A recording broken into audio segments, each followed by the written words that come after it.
Hello everyone, very warm welcome to ITLS Academy। आज के हमारे लेक्चर का जो टॉपिक है वो कंटिन्यूएशन है the tissue level of organisation, जिसके कि ऑलरेडी 2 पार्ट्स हम लोग पढ़ चुके हैं। ये पार्ट 3 है और इसमें जिस टॉपिक को हम लोग कवर करेंगे उस टॉपिक का नेम है functional classification of exocrine glands and इसके अलावा कनेक्टिव टिश्यूज़ के बारे में हम यहाँ से स्टार्ट करेंगे। जो हमारा लास्ट लेक्चर था, जो हमारा पार्ट 2 था, उसमें हमने एक्सोक्राइन ग्लैंड्स के बारे में पढ़ा था।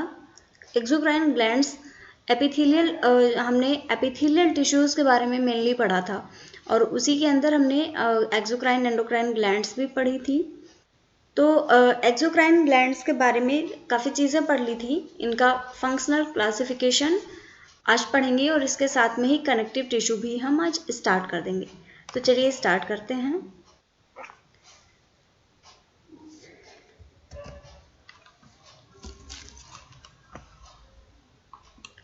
Functional classification of exocrine glands. जो एक्सोक्राइन ग्लैंड्स का फंक्शनल क्लासिफिकेशन होता है वो इस बेस पे होता है कि जो उनके अंदर जो भी चीज़ें हैं उनको वो कैसे सिक्रीट कर रही हैं, उसका मोड क्या है सिक्रीशन का। The functional classification of exocrine glands is based on how their secretions are released. उनके secretions कैसे रिलीज किए जा रहे हैं। अब इनमें कैसे का क्या मतलब है, किस बेस पे कैसे का मतलब है कि जो ग्लैंड है वो कैसे कर रही है, डायरेक्टली जाके डोनेट कर रही है या बस्ट हो जा रही है या अपनी टिप से कर रही है। इस बेस पे इनका क्लासिफिकेशन होता है। तो इस बेस पे क्लासिफाई करके जो सबसे पहली ग्लैंड है उसका नेम है मीरोक्राइन ग्लैंड। मीरोक्राइन ग्लैंड एक्सोक्राइन ग्लैंड का ही एक पार्ट है। Secretions of merocrine glands are synthesized on ribosomes attached to rough endoplasmic reticulum। ये देखिएगा जो merocrine glands सिक्रेशन करती हैं वो कहाँ पे सिंथेसाइज होते हैं। राइबोसोम हम जानते हैं 2 तरीके के होते हैं, एक वो जो कि रफ एंडोप्लाज्मिक रेटिकुलम पे प्रेजेंट होते हैं और दूसरे वो जो कि साइटोसोल में एकदम फ्रीली मूव कर रहे होते हैं। तो जो मीरोक्राइन ग्लैंड का सिक्रीशन है, जो प्रोडक्ट है वो बनता है जो राइबोसोम्स अटैच होते हैं रफ एंडोप्लाज्मिक रेटिकुलम से। इसके अलावा जो सिक्रीशंस होते हैं इनके वो प्रोसेस्ड होते हैं, सॉर्टेड होते हैं और पैकेज्ड होते हैं by the Golgi complex and released from the cell in secretory vesicles via exocytosis. सारे प्रोसेसिंग होने के बाद में इनको रिलीज किया जाता है सेल में वाया एक्सोसाइटोसिस। एक टर्म आया है यहाँ पे सिक्रीटरी वेसिकल और एक दूसरा टर्म है एक्सोसाइटोसिस। इन 2 टर्म को हमें समझना है। हमने बात की थी गोल्जी से ट्रांसपोर्ट कैसे होता है। गोल्जी से ट्रांसपोर्ट के लिए हमने देखा था कि कुछ एंडोप्लाज्मिक रेटिकुलम से वेसिकल्स आ रही थी, उनको हम बोल रहे थे ट्रांसपोर्ट वेसिकल। उनमें जिस मैटर को सिक्रेट होना है वो मैटर प्रेजेंट था। फिर वो आती हैं गोल्जी के पास में। अब गोल्जी इनको मॉडिफाई करके आगे भेजता है। आगे भेजने के लिए जिस फॉर्म में भेजता है उसको बोला जाता है सिक्रेटरी वेसिकल। अब प्रोसेस आई एक्सोसाइटोसिस की। एक्सोसाइटोसिस का मतलब होता है, एंडोसाइटोसिस का मतलब था कि किसी भी चीज़ को एंगल्फ कर लेना, अपनी बॉडी के अंदर ले लेना। एक्सोसाइटोसिस का मतलब होता है किसी भी चीज़ को बॉडी के बाहर फेंक देना।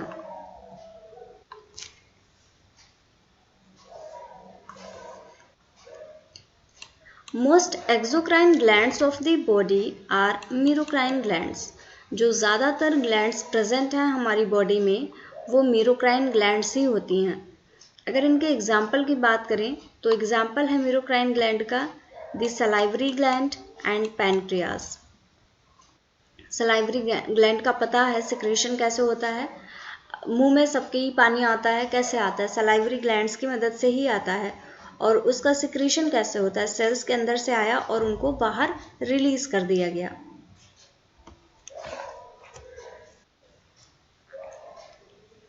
अगले टाइप की ग्लैंड है apocrine glands. Apocrine glands accumulate their secretory product at the apical surface of the secreting cell। कोई भी जो सिक्रीट करने वाली सेल है, जो उसका ऊपरी जो टॉप मोस्ट पोर्शन होगा, उसी को बोला जाता है एपिकल सरफेस। अब यहाँ से ये पूरी बॉडी से ना करके ये एपिकल पोर्शन से सिक्रीशन करवाती हैं।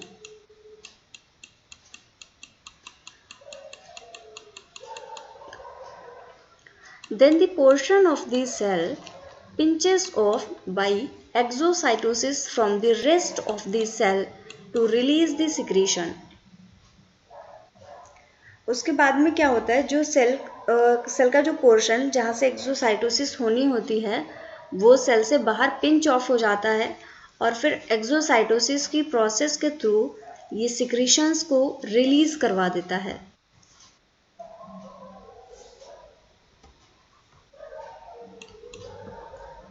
Electron microscopy has confirmed that this is the mechanism of secretion of milk fat in the mammary gland। mammary gland से जो मिल्क का सिक्रीशन होता है वो भी एपोक्राइन ग्लैंड्स के फॉर्म में ही होता है। नेक्स्ट आती हैं holocrine glands. The cells of the holocrine glands accumulate a secretory product in their cytosol। इनके साइटोसोल में पूरा का पूरा सिक्रीटरी प्रोडक्ट भरा हुआ होता है। As the secretory cell mature, जब ये सेल का प्रॉपर ग्रोथ हो जाता है, मैच्योर हो जाती है, it ruptures and becomes the secretory product. ये पूरी की पूरी सेल ही रप्चर हो जाती है, सेल बस्ट हो जाती है, या कह सकते हैं कि सेल ये फट जाती है और इनके सिक्रीशन पूरी तरीके से बॉडी में फैल जाते हैं। अगर बात करें एग्जाम्पल की होलोक्राइन ग्लैंड के, so one example of holocrine gland is a sebaceous gland of the skin. जो स्किन की सेल्स होती हैं उनमें जो सीबेसियस ग्लैंड प्रेजेंट होती हैं, उनका सिक्रीशन का जो फॉर्म होता है वो होलोक्राइन फॉर्म होता है।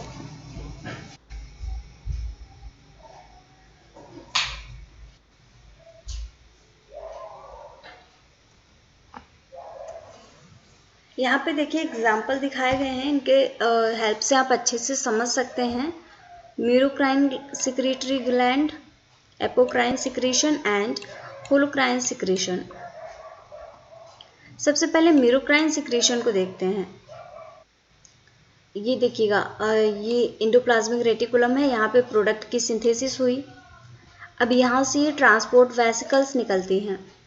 ट्रांसपोर्ट वेसिकल्स पहुँचती हैं गोल्जी कॉम्प्लेक्स के पास में।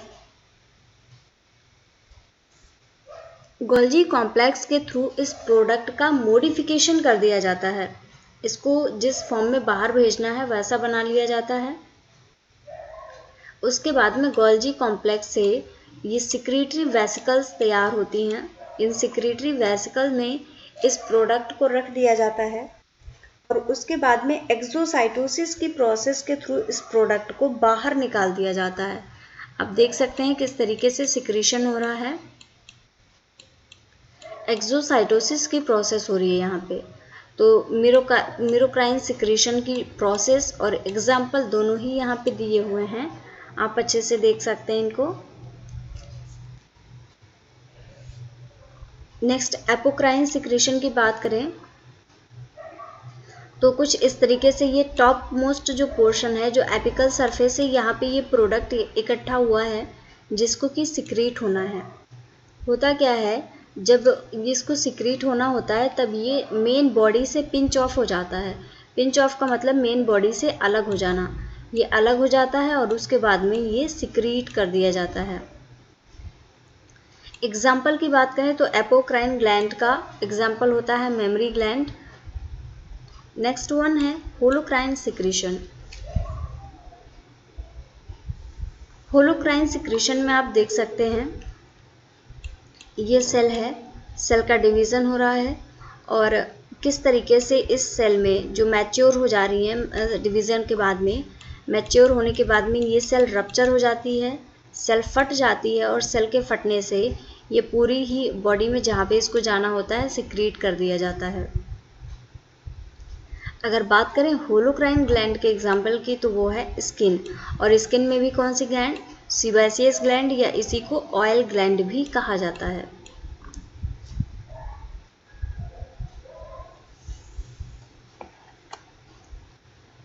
चलिए यहाँ पे हमारे एपिथेलियल टिश्यूज कंप्लीट होते हैं। अब नेक्स्ट वन कनेक्टिव टिश्यू के बारे में हम लोग डिस्कस करेंगे।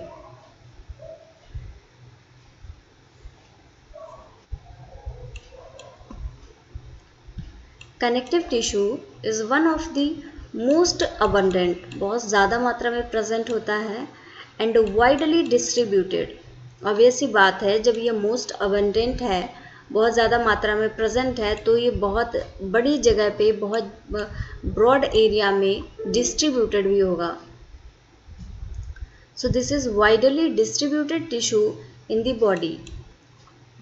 In its various forms, connective tissues has a variety of functions. बहुत सारे इनके functions होते हैं, जैसे कि it binds together, supports and strengthens other body tissue. एक टाइप के जो टिश्यूज होते हैं उनको अलग टाइप के टिश्यू से बाइंड करता है, जोड़ता है, सपोर्ट करता है और उनको मजबूती प्रदान करता है। इसके अलावा प्रोटेक्शन और इंसुलेशन का भी काम करता है ये इंटरनल ऑर्गन्स के साथ में। इंसुलेशन वो प्रोसेस होती है जिसमें कि हीट या एनर्जी ना तो बॉडी से बाहर जाती है ना बॉडी के अंदर आती है।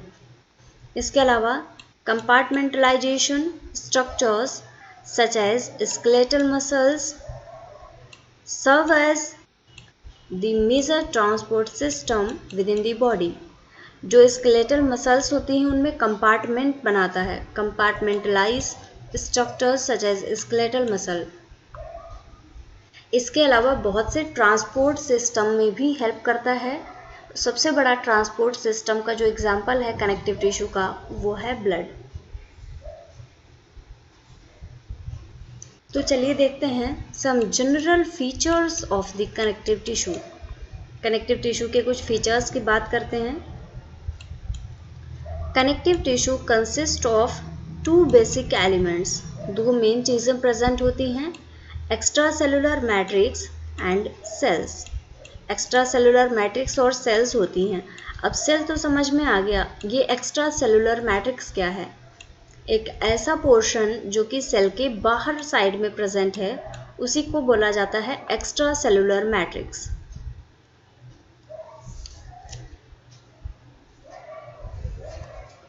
A connective tissue's extracellular matrix is the material located between its widely spaced cells. इसमें सेल्स जो होती है कनेक्टिव टिश्यू में दूर दूर होती हैं।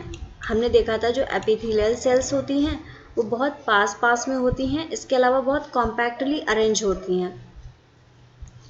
लेकिन जो सेल्स कनेक्टिव टिश्यूज़ की होती हैं ये बहुत ज़्यादा कॉम्पैक्ट नहीं होती, ये थोड़ी सी दूर दूर प्रेजेंट होती हैं, इसीलिए इनके बीच में स्पेस ज़्यादा होता है। अब स्पेस है सेल्स के बीच में तो उसमें कुछ ना कुछ तो फिल्ड होगा ही, और जो फिल होता है उसी को बोला जाता है एक्स्ट्रा सेलुलर मैट्रिक्स।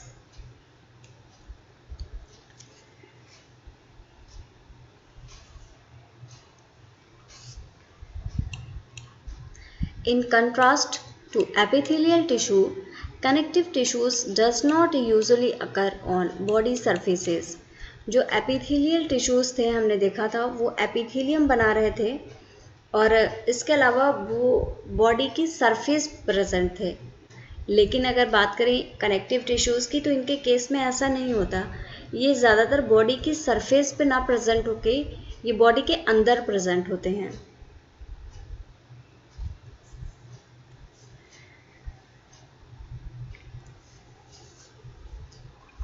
बात करें अगर ओरिजिन की, कनेक्टिव टिश्यूज़ जो सेल्स होती हैं वो कहाँ से ओरिजिनेट होती हैं। So embryonic cells called mesenchymal cells give rise to the cells of connective tissue. जो एम्ब्रायो में मेसेनकाइमल सेल्स होती हैं वो ही रिस्पॉन्सिबल होती हैं for the formation of connective tissue cells. यहाँ पे देखिए कनेक्टिव टिश्यू सेल्स दिखाई गई हैं कि कौन कौन सी सेल्स हो सकती हैं कनेक्टिव टिश्यूज में।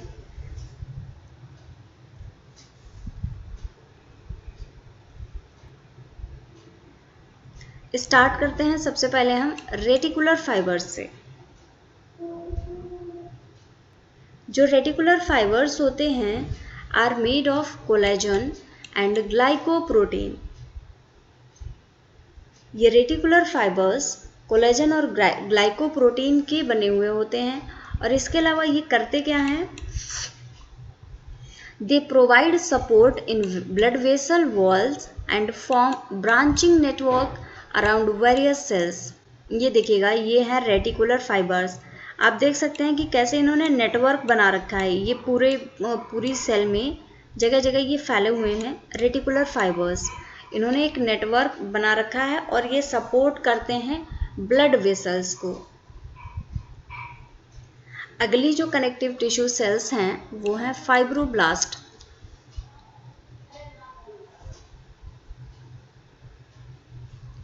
Fibroblast are large flat cells. बहुत बड़ी और फ्लैट सेल्स होती हैं। ये देखिए ग्रीन कलर से दिखाई गई है, यही है फाइब्रोब्लास्ट।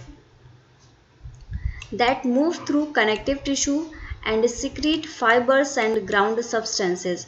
ये देखिए यहाँ से आप देख सकते हैं फाइबर्स निकल रहे हैं। तो ये जो फाइब्रोब्लास्ट, इनका नाम ही है फाइब्रोब्लास्ट, मतलब ये फाइबर्स का फॉर्मेशन कर रही हैं, फाइबर्स का सिक्रीशन कर रही हैं। नेक्स्ट है collagen fibres. Collagen fibres are strong flexible bundles of the protein collagen. Collagen fibres collagen के बने हुए होते हैं और ये कहाँ से ओरिजिनेट हो रहे हैं, फाइब्रोब्लास्ट से। ये कोलेजन फाइबर्स सबसे ज़्यादा प्रेजेंट होते हैं बॉडी में। The most abundant protein in your body that is collagen. Next आता है मास्ट सेल।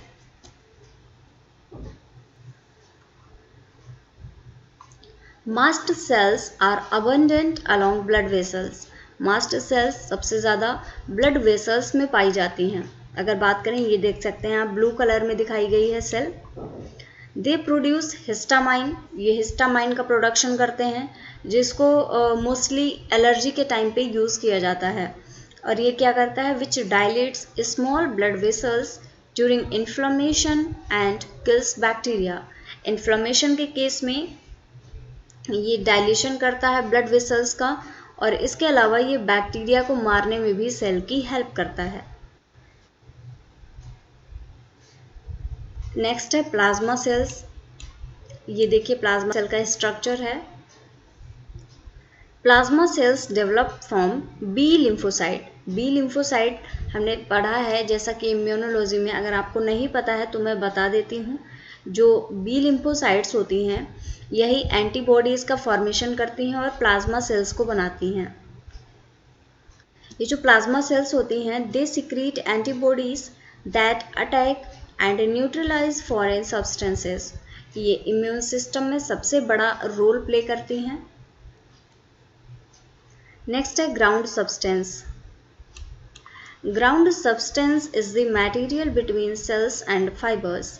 ये जितनी भी सेल्स प्रेजेंट हैं, फाइबर्स प्रेजेंट हैं, इनके बीच का जो मटेरियल होता है उसको ग्राउंड सब्सटेंस कहा जाता है। It is made up of water and organic molecules. Water और ऑर्गेनिक मॉलिक्यूल्स का बना हुआ होता है। इसका काम होता है सेल को सपोर्ट करना, फाइबर्स को सपोर्ट करना, bind them together and provide a medium for exchanging substances between blood and cell. Blood के बीच में और सेल्स के बीच में जो ट्रांसपोर्ट होता है चीज़ों का, उसमें ये हेल्प करती हैं एक्सचेंज की प्रोसेस में। अगली सेल्स हैं neutrophils. Neutrophils are white blood cells जिनको कि हम WBC भी बोलते हैं। और ये क्या करती हैं, जहाँ भी इन्फेक्शन होता है वहाँ पे ये जाती हैं, माइक्रोब्स का फैगोसाइटोसिस करती हैं और उसको डिस्ट्रॉय कर देती हैं। Next one are eosinophils. Eosinophils are WBC, again ये भी WBC होती हैं और इनका काम होता है पैरासाइट इन्फेक्शन या एलर्जी के केस में सबसे आगे आके रिस्पॉन्ड करना। नेक्स्ट टाइप ऑफ सेल्स हैं एडिपोसाइट्स। एडिपोसाइट को फैट सेल भी कहा जाता है, जो कि हमारी जो स्किन की लेयर होती है उसके जस्ट नीचे प्रेजेंट होती हैं और ये फैट का स्टोर करती हैं, फैट को स्टोर करके रखती हैं। ये हार्ट और किडनी में भी प्रेजेंट होती हैं। Next one are elastic fibres. Elastic fibres ये बहुत स्ट्रेचेबल होते हैं बट स्ट्रॉन्ग फाइबर्स। स्ट्रेचेबल तो हैं लेकिन स्ट्रॉन्ग भी बहुत हैं और ये इलास्टिन प्रोटीन के बने हुए होते हैं। इनकी लोकेशन की बात करें तो skin, blood vessels and lung tissues में प्रेजेंट होते हैं। अगली है macrophages. Macrophages develop from monocyte and destroy bacteria and cell debris by phagocytosis। ये भी सेल डेब्रिस को सेल का जो बेकार मटेरियल होता है उसका फैगोसाइटोसिस करती हैं। इसके अलावा ये बैक्टीरिया के रिमूवल में भी हेल्प करती हैं।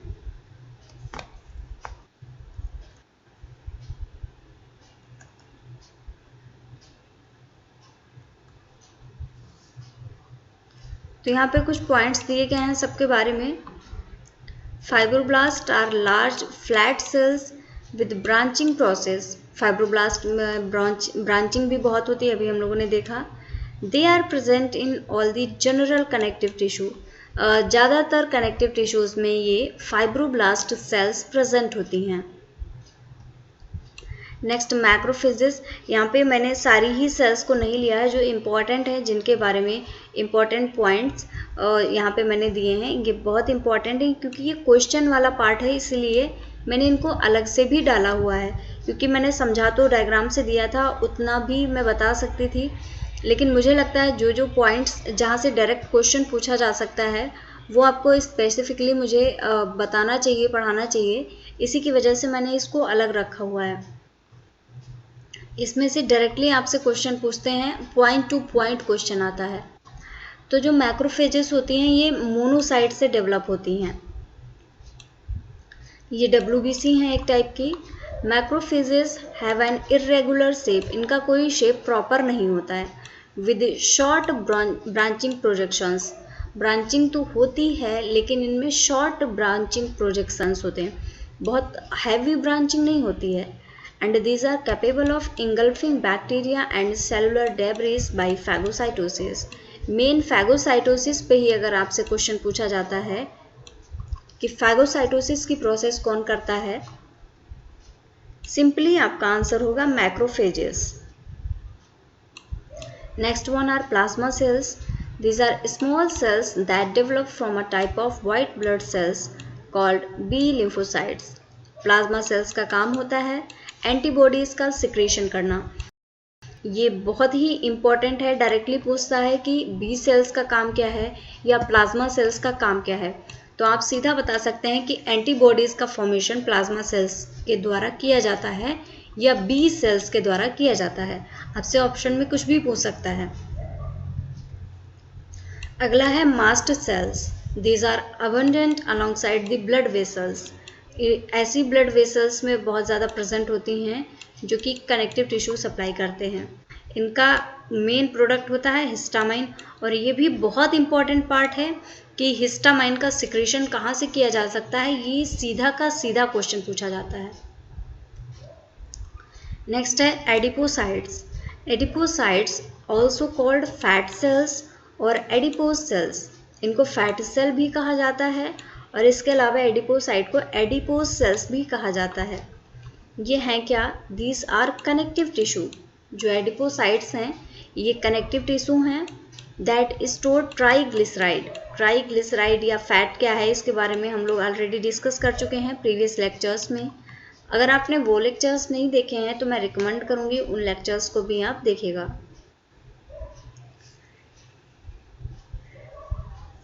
अगले टाइप की सेल्स हैं ल्यूकोसाइट्स। ल्यूकोसाइट्स को वाइट ब्लड सेल्स भी कहा जाता है and these are not found in significant number in normal connective tissue. Normally ये बहुत ज़्यादा मात्रा में प्रेजेंट नहीं होती हैं, लेकिन however in response to certain conditions they migrate from blood into connective tissue.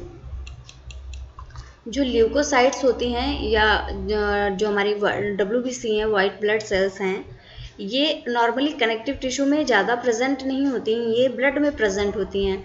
लेकिन जैसे ही कोई ऐसी कंडीशन आती है जिसमें कि किसी फॉरेन एंटीजन ने अटैक कर दिया या कोई भी ऐसा सब्सटेंस जो कि डिसीज़ कॉज कर सकता है, तो उसको एलिमिनेट करने के लिए ये इंस्टेंटली ब्लड से कनेक्टिव टिश्यू में आ जाती हैं।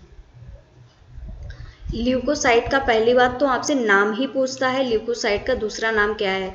जो हम WBCs पढ़ते हैं उन्हीं को हम ल्यूकोसाइट कहते हैं। ये यहाँ से क्वेश्चन बन सकता है। इसके अलावा आपसे इनका नंबर पूछ सकता है और इनका रिस्पॉन्स पूछ सकता है।